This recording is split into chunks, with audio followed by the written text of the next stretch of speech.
So because it's been requested, I'm going to continue reading Anne Frank's diary, the graphic adaptation, adapted by Ari Folman. But I'm not going to be showing the illustrations because I want to show respect for the people who worked so hard on this book, and I don't want to be sharing the whole thing online because then people wouldn't be paying for the book to be able to see the illustrations. So I'm going to start where I left off on page 23, where there's a diagram of the secret annex. It includes the attic, the Van Dan's room/living room/kitchen, Peter's room, the secret entrance, Otto, Edith, and Margot's room, Anne's room, the bathroom, and the office kitchen. Page 23. Sunday, July 12th to Wednesday, September 2nd, 1942. Dear Kitty, today the Van Dans finally joined us in the annex. As soon as they entered the room, each carrying their most precious possession, I could tell what they would be like. Mr. Van Daan is a spice expert who used to work in Father's company. Mrs. Van Daan looks like a diva from hell, and their son, Peter, is afraid of his own shadow. Mrs. Van Daan: if I must die here, I might as well be sitting on my chamber pot. Mr. Van Daan: if I must die here, I shall have one more cup of fine Chinese tea. Peter, stop reading that magazine and come down immediately. Peter: I have no plans to die here. There is so much to live for. Mrs. Van Daan: I'm sure Edith, too, has her own personal hiding place. Page 25. The chamber pot was not the only thing that Madame Van Daan kept hidden. Basically, everything considered a lady's essential made a disappearing act. I have been a lady all my life, and I plan to remain a lady no matter how bad things get. Mr. Van Daan to Otto Frank: you won't believe the rumors being spread about your disappearance. Mrs. Van Daan: Peter, come down immediately. First rumor: a German SS officer who served with Otto in World War I managed to smuggle you all across the Swiss border. Swiss guard: good afternoon. The bank will open soon. I assume you brought some Jewish money to deposit. Second rumor: the Franks took off for a long vacation in the countryside. Third rumor: a neighbor swears she saw you being loaded into some kind of military vehicle in the middle of the night. Anne: why did you have to mention that, you evil man? Otto: oh, Anne, don't overreact. He was just making a joke. Anne: a joke? What sort of a joke is that? Mrs. Van Daan: Peter, come to dinner immediately. But Peter never comes down. He's always dying from some horrible disease. Peter: oh, I'm dying. I have throat cancer. Dear God, my lumbago is killing me. I'm having a heart attack. I'm dying. Holy Moses, my kidneys are failing. So while Peter was dying in his room, obviously it was me who became the center of attention. Mrs. Van Daan: Edith, I wonder how you managed to raise two completely different personalities, Anne and Margot, in the same house. Anne: mind you, ladies, I'm in the room. Anne: I wonder why you didn't wear your fur coat today. It's pretty chilly outside, isn't it? Mrs. Van Daan: if only you would learn some manners from your sister. Page 25. It's always about me and my sister. And the rest of the page is a bunch of pictures showing Anne with extreme emotions and Margot with very calm emotions. Page 29. Peter: leave her alone. She's just a child. Mrs. Van Daan: this depressing little girl will turn our life here into a nightmare.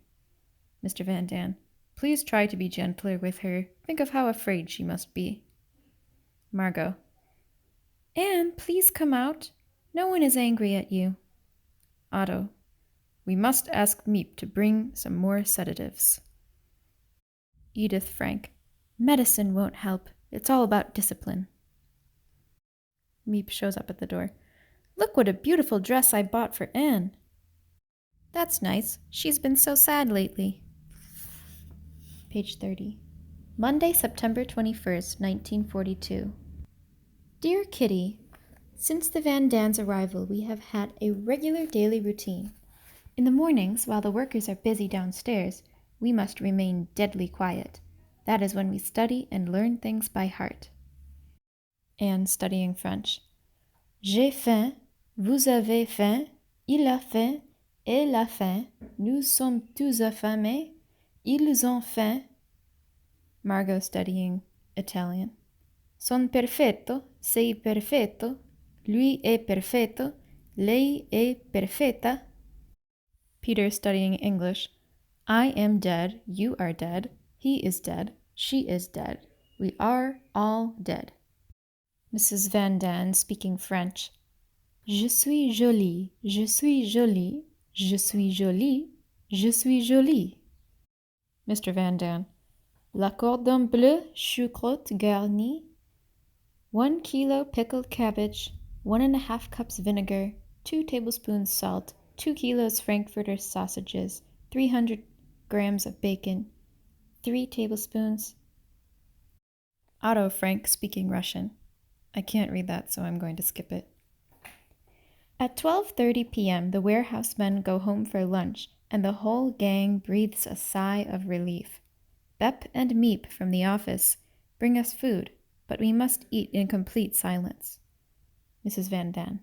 So what is it now, cabbage again? I mean those who can be silent for 3 minutes straight.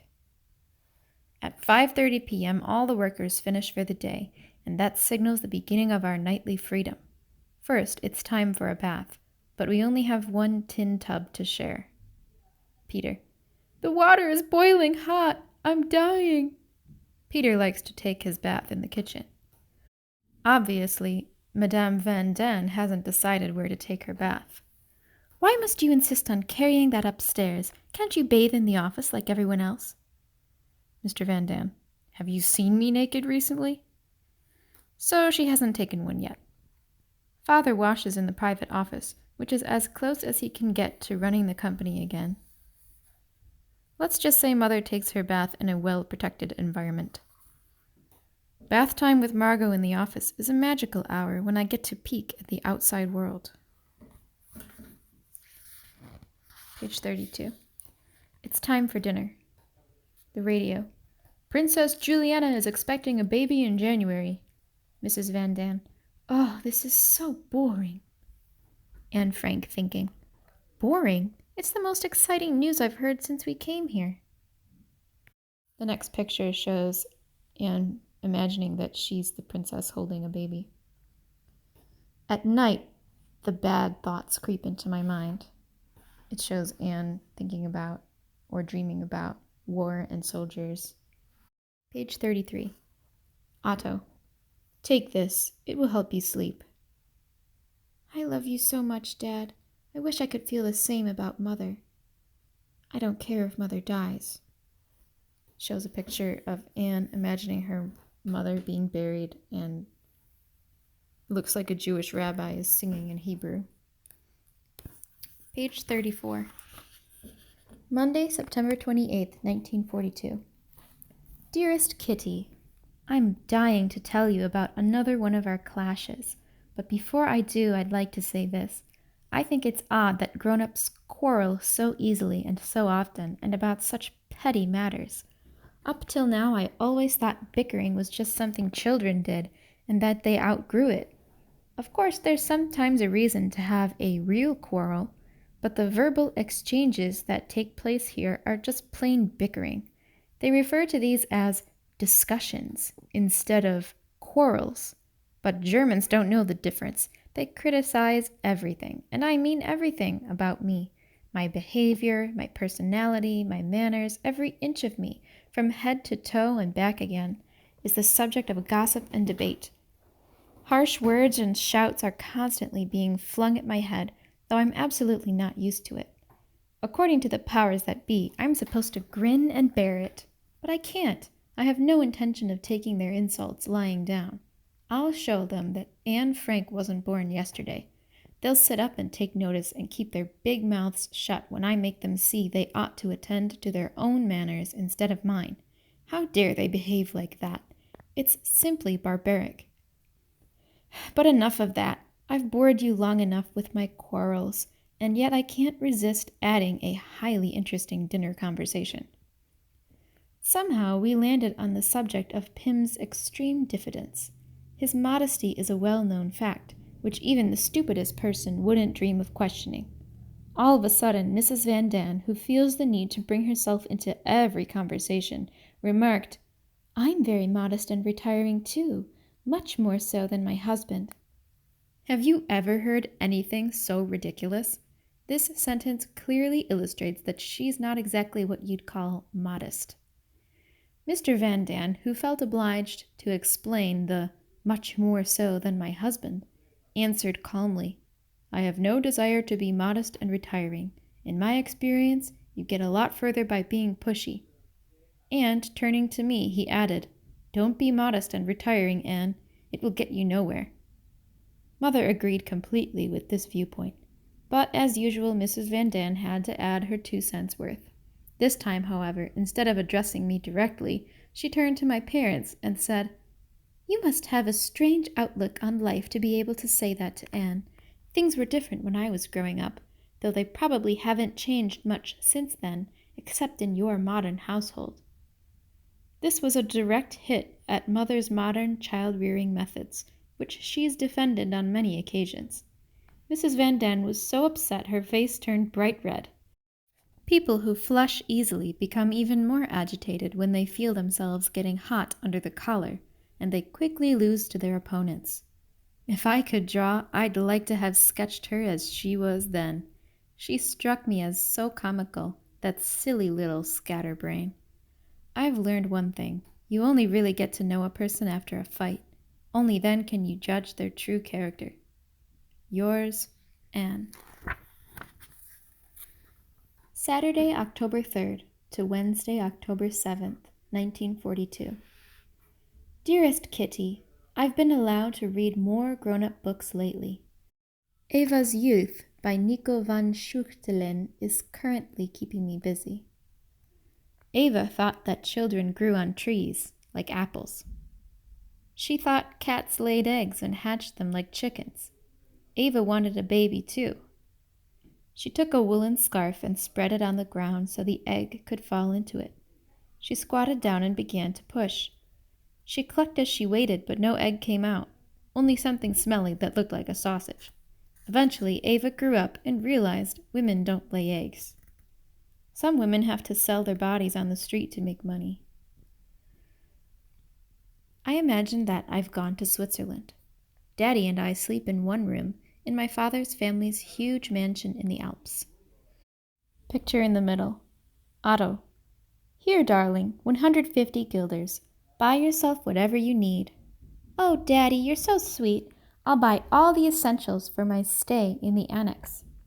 3 undershirts, 2 petticoats, 25 handkerchiefs, 2 bed jackets, 2 bras, smallest size, 3 panties, 1 pair winter shoes, school, 1 pair winter shoes, best, 1 pair summer shoes, best, 1 small pillow, 2 aprons, 3 skeins of white wool, 5 pajamas, 1 dressing gown, 1 pair lightweight slippers, 4 pairs of knee socks, 1 pair summer shoes, school, 3 skeins of blue wool, 4 pairs of socks, 1 pair warm slippers, 2 skirts, 2 summer dresses, 2 hats, 2 handbags, scarves, belts, buttons, collars, 2 caps, ice skating outfit, 1 raincoat, 1 pair skates, gifts, 1 makeup kit, 4 sweaters, books, 2 winter dresses.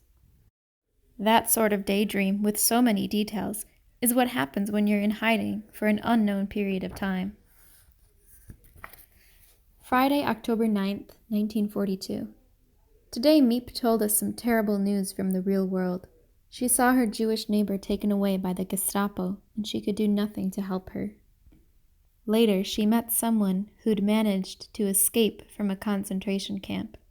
When Miep asked about her neighbor, the man said she'd probably been transported to Westerbork in a cattle car.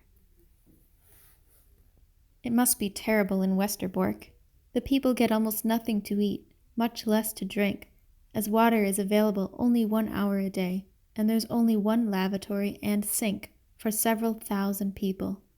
We assume that most of the people in the faraway camps are being murdered. The English radio says they're being gassed. Perhaps that's the quickest way to die. Monday, November 9th, 1942. Dear Kitty, yesterday was Peter's birthday. At 8 a.m. sharp, I was already in his attic. Anne, so what presents did you get? There's a picture of cigarettes. I didn't know you smoked. Peter, sometimes I do. It makes me look distinguished. In honor of Peter's birthday, we had news that the English had landed in Tunis, Algiers, and Casablanca. There's an imaginative picture of Peter sitting on an army tank smoking, and he's saying, as Churchill says, this is not the beginning of the end, but it is, perhaps, the end of the beginning. Yet another reason for optimism on Peter's birthday. The Russian city of Stalingrad still hasn't fallen into German hands. In the true spirit of the Annex, I should talk to you about food. Every day Mr. Kleiman meets his secret baker and buys 2 loaves, but the price goes up each time. Of course, we don't have as much as we did at home, but it is enough. We have about 100 cans of food stored in the Annex, but mostly our supplies include cabbage, meatloaf, and pickles. And then there's the beans. We must have 300 pounds of them, all stored in sacks. Mrs. Van Daan, do you know how much gas one person can produce from 300 pounds of beans? The beans were hanging all over our living space, so we decided to move them to the attic. But one sack broke, and a flood, or rather a hailstorm of brown beans went flying through the air and down the stairs. It made enough noise to raise the dead. At first we thought we were being bombed. We had to pick up every single bean. You never know how desperate you might become for one tasty bean in the future.